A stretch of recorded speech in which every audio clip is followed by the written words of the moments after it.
হাসিনাকে নিয়ে যদি ভারত বাংলাদেশ সম্পর্ক খারাপ হয়, এটা তো অত্যন্ত দুর্ভাগ্যের বিষয়। বাংলাদেশ ভারত সম্পর্ক হাসিনাকে নিয়ে যদি অবনতি হয়, এটা বোধহয় এর থেকে দুর্ভাগ্য তার কিছু হতে পারে না। এটা ভারতকে চিন্তা করতে হবে যে হাসিনাকে নিয়ে যাতে ভারত বাংলাদেশ সম্পর্কে কোনো অবনতি না ঘটে। এটা তো তাদের চিন্তা করা উচিত। আমি মনে করি ভারতকে এটা চিন্তা করা উচিত। তারা আমাদের নেইবার প্রতিবেশী, কিন্তু বাংলাদেশের অভ্যন্তরীণ বিষয়ে ভারতকে যদি বাংলাদেশের মানুষ মনে করে ভারত এখানে হস্তক্ষেপ করছে কিংবা বাংলাদেশের রাজনীতিতে প্রভাব বিস্তার করছে, এই ধরনের চিন্তা যদি বাংলাদেশের মানুষের কাছে ভারতের বিষয়ে আসে, সেটা হবে ভারত বাংলাদেশ সম্পর্কের জন্য আগামীর জন্য খুবই একটা দুর্ভাগ্যের বিষয়। এটা ব্যাড নিউজ, সেটা হওয়া উচিত হবে না। ইতিমধ্যে যদি কোনো সংস্কার বাস্তবায়নের প্রয়োজনীয়তা দেখা দেয়, যেখানে জাতীয় ঐক্যমত থাকবে, যেখানে সবাই একমত হবে, সেই সংস্কার তো আমরা কালকেও করতে পারি, সেটা তো অসুবিধা নেই। সেগুলো করার পরে যেগুলো তো ঐক্যমত হবে না, এবং অনেকগুলো সংস্কারে ঐক্যমত না হওয়াটাই স্বাভাবিক, কারণ বিভিন্ন দলের বিভিন্ন দৃষ্টিভঙ্গি তো থাকবেই, এটাই গণতন্ত্র।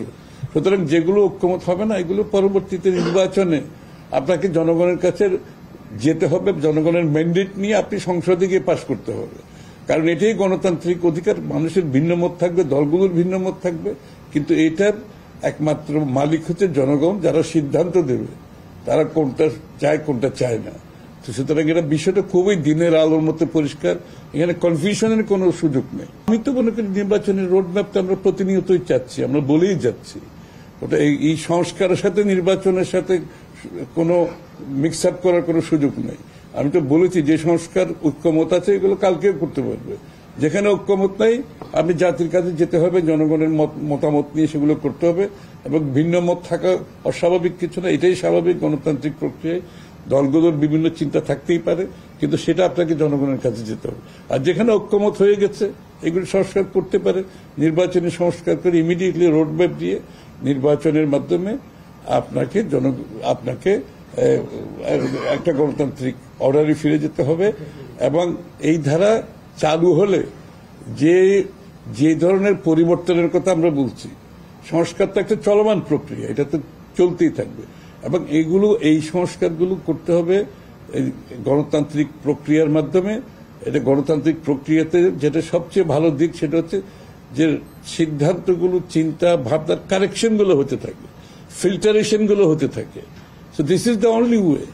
আপনি এটা সম্বন্ধে কমপ্লেন করতে পারেন, কিন্তু আর কোনো দ্বিতীয় কোনো পথ নাই গণতন্ত্রের।